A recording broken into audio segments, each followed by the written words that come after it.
Hello मेरे प्रिय विद्यार्थियों, आई होप आप सब ठीक होंगे। संस्कृत ज्ञान पाठशाला चैनल पर आप सभी का स्वागत है। आज हम कक्षा 8 की पुस्तक रुचिरा भाग 3 का कंटकेन एव कंटकम पाठ नंबर 5 करेंगे। तो देखिए, कंटकेन कांटे से, एव ही कंटकम कांटा, कांटे से ही कांटा, अर्थात कांटे से ही कांटा निकल सकता है।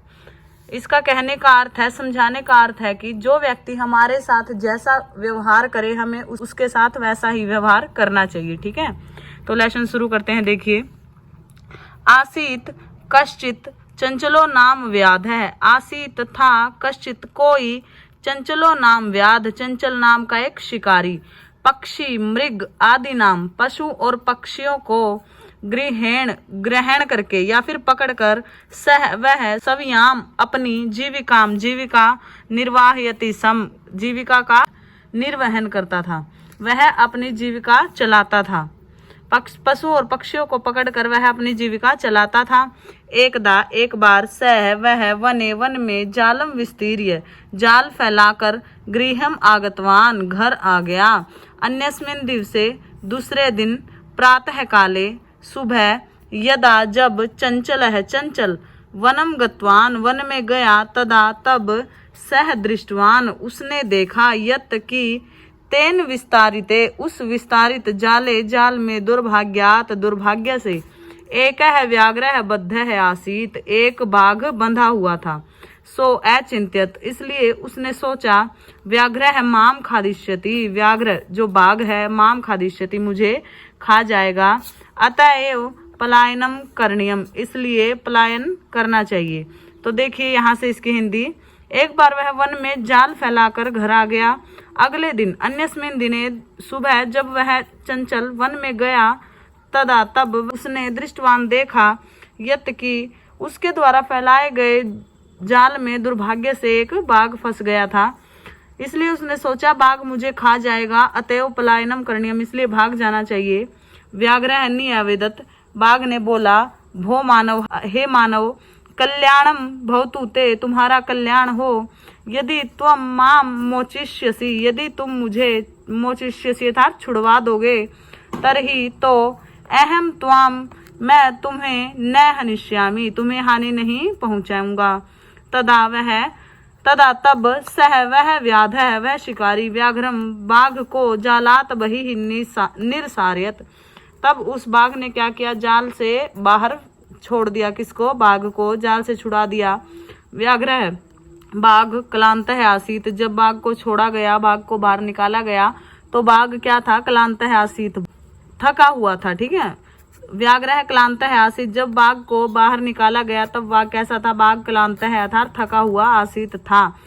सो अवदत इसलिए उसने बोला, भो मानव हे मानव, पिपासु अहम मैं प्यासा हूँ, नद्या जलम आनीय नदी का जलम आनीय लेकर मम मेरी पिपासाम समय पिपासा को शांत करो। व्याघ्र है जलम पीत्वा बाघ ने जलम जल को पीत्वा पीकर पुनः फिर से व्याधम एवदत बाघ से बोला, समय में पिपासा मेरी प्यास शांत हो गई है। सांप्रतम बुभुक्षितो अस्मि अब मैं भूखा हूँ। तो यहाँ से दोबारा हिंदी देखिए। इसलिए उसने क्या सोचा था कि मुझे यहाँ से भाग जाना चाहिए वरना मुझे यह मार देगा, हानि पहुंचाएगा। तब बाघ ने क्या कहा, हे मानो तुम्हारा कल्याण हो, यदि तुम मुझे यहाँ से छुड़वा दोगे तरही तो मैं तुम्हें कोई हानि नहीं पहुंचाऊंगा। तब वह शिकारी बाघ को जाल से बाहर निकाल देता है, और वह बाघ बाहर निकला था तब कैसा था? क्लांत है आसीत, थका हुआ था, वह बाघ थका हुआ था। इसलिए उसने कहा, हे मानव मैं प्यासा हूँ, इसलिए क्या कीजिए, नदी से जल लेकर मेरी प्यास को शांत कीजिए।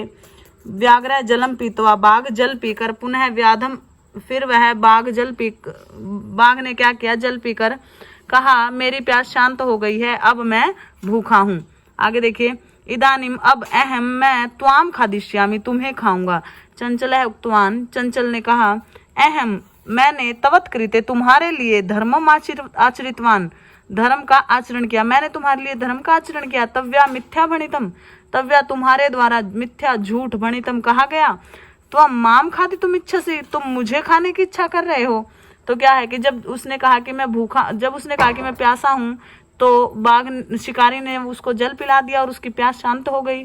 बाद में उसने कहा अब मैं भूखा हूँ, अब मैं तुम्हें खाऊंगा। तो चंचल ने कहा मैंने तुम्हारे लिए धर्म किया और तुमने झूठ बोला, अब तुम मुझे ही खाने की इच्छा कर रहे हो। व्याघ्र बाघ एवदत्त बोला, अरे मूर्ख, हे मूर्ख, क्षुधात्रा यथार्थ भूखे के लिए किमपि कुछ भी अकार्यम न भवति, अकरणीय नहीं होता। अर्थात भूखा व्यक्ति अपनी भूख शांत करने के लिए कुछ भी कर सकता है। सर्वः स्वार्थम समीहते, सब लोग अपना ही स्वार्थ देखते हैं, सब लोग अपना ही स्वार्थ चाहते हैं, संपूर्ण करना चाहते हैं। ठीक है। चंचल ने नदी जलम अपृच्छत, नदी के जल से पूछा।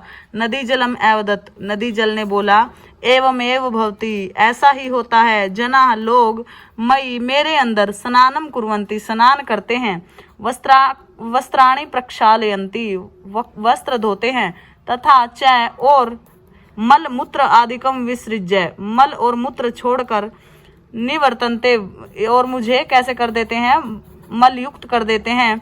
वस्तुतः सर्वः स्वार्थम समीहते, वस्तुतः इसलिए क्या है, सभी लोग अपना स्वार्थ देखते हैं। धन्यवाद। अगला जितना भी बच गया चैप्टर उसको अगले पार्ट में करवाएंगे। ठीक है। धन्यवाद बेटा। बताना कमेंट करके कैसा लगा आपको। बाय।